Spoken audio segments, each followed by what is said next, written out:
Hey guys, welcome back to another tech tip and guide video. In today's video, I'm going to show you how you can hide your Plenty of Fish profile from the mobile app.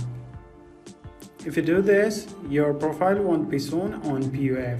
So download the Plenty of Fish app on your phone and log into it.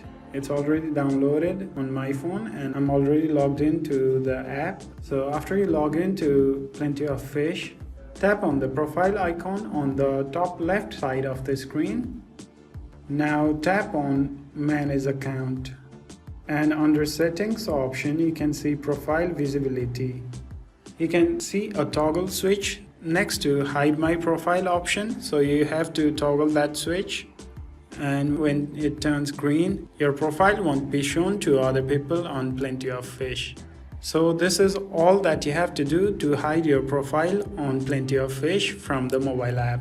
So this is all for this video. Hope this video was helpful to you guys. And if it was, please make sure to like the video and don't forget to subscribe to our channel for other helpful updates.